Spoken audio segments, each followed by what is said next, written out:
dossier oyo ya immeuble ya Didi Kinwani oyo ezana Gombe ezokende mabe na ndenga kosakana te mboka na biso oyo président de la République a betaki sete na état de droit on dirait ezozala respecté te justice mboka ezokende ndenge nini bolingi mutu akufa to pe batu bakufa kuna po bokota makambo ngo to pe ndenge nini bolingi président de la République ye moko akita na mabele tina se pour na koya ko trancher dossier oyo to pe ndenge nini botala bino moko ndenge batu bandongwa na kikuna elongo na ba policier kasi ba policier na ebite musala mino za nini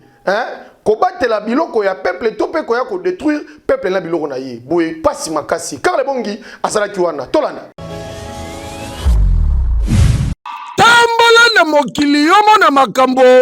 oyo balobaka mokolo ya lelo lendi na tongo ezalaki nchamvula la ndenga kosakana te entre camp ya Kinwani pe ba propriétaire ya appartement ya immeuble Dikin oyo eza ko appartenir na ba successeur na wal bakolo nango bayeki mpona kozwa possession ya ba appartement na bango conformément na jugement ya cour d'appel kasi tala buzoba esika ebandi tangu bakola appartement bazongi na ba appartement na bango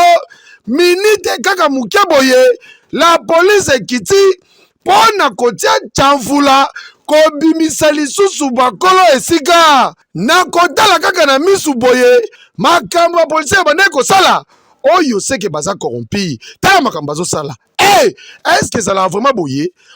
oyo eza ba ordre mal donné botala bino moko tindika chakal tala atindiki ah oui bakomi tina niveau ya kobebisa biloko na kati ya appartement la police oyo nini bozo sala yoka communication chose grave il y a des enfants il y a des vieillards, il y a des parents qui dorment à la belle étoile tout simplement parce que M. Didi Kinwani ne veut pas assez que les gens puissent entrer et jouir de leurs appartements. Chose grave, il y a, nous avons ici un procès verbal de réinstallation. On a été rétabli dans nos droits. Arrivons ici, il y a un huissier de la justice qui nous a réinstallés dans nos appartements. Le soir, les messieurs sont encore venus avec même pas les policiers, mais des badauds, des bandits, une milice qui empêche à ce que les gens puissent entrer et jouir de leurs appartements.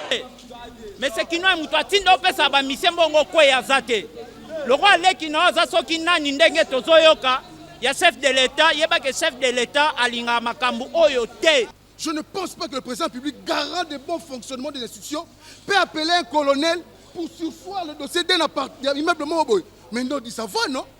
Là, ça va. Tala, justice sala musala yo na lombango ndeko esengeli koyeba ke ata expatrié soki aza en ordre na ba document na ye aza na droit na ye ya mubimba ya kovana na mboka ata ke citoyen ndeko tozwaka mbongo lokola makasa te biso nyonso toza ndenge moko mutu aza na makila ya vert azate biso nyonso tosobimisa makila ya rouge et puis bino ba policier musala na bino eza kobate la population na ba bien na ye tala makambo oyo bosali botie ordre to botie désordre mwana mama yeba yango état de droit na mboka ezali tala papa mboso loba nyonso ezalaka théâtre te okodoka bakomemo ti likolo cour d'appel si akataki justice sala mosala na yo landelango ntina suka bakolo appartement bazonga lisusu na bisika na bango po boye kitoko te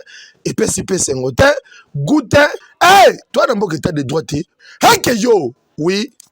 balibane batie mbongo na bango batoni bandaku Kinwani ayebo escroquer yakanisi chitini na suka ola kozula susu bi yango yo akozwa zero akozwa eloko te